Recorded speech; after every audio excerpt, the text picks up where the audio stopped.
Hello बच्चों, we have a question here. A water drop is divided into 8 equal droplets. The pressure difference between inner and outer sides of the big drop will be. Okay?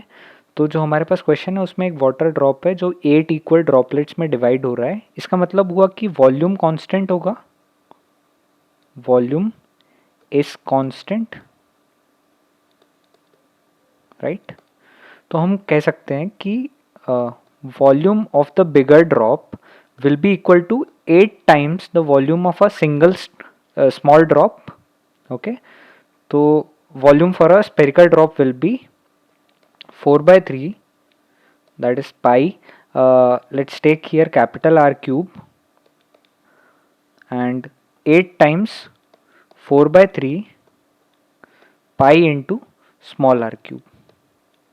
Okay, अब capital r और small r में हमको relation मिल जाएगा. R cube is equal to 8 times small r cube, that is capital r is equal to 2 times small are.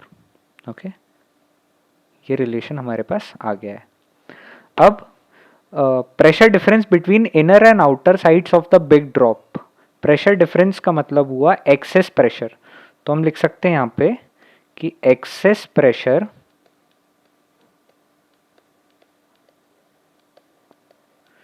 Pressure होगा, इसको delta P से denote करेंगे, ये होगा 2t बाय आर. ठीक है, ओके. तो 2t बाय आर होगा for excess pressure for the bigger drop. Let's take it 2t by capital r. Excess pressure for smaller drop, this will be 2t by small r. अब इन दोनों को हम same terms में कर लेते हैं. Access pressure for bigger drop will be 2t bye 2 times small are and access pressure for smaller drop will be 2t by small are. इन दोनों का जब हम रेशो लेते हैं, access pressure for bigger drop by access pressure for smaller drop, this will B, अगर आप ये cancel out कर दो तो ये आएगा 1/2.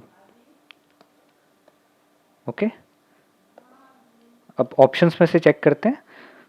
तो ऑप्शन बी करेक्ट होगा, option 2. It will be half of that for the smaller droplet.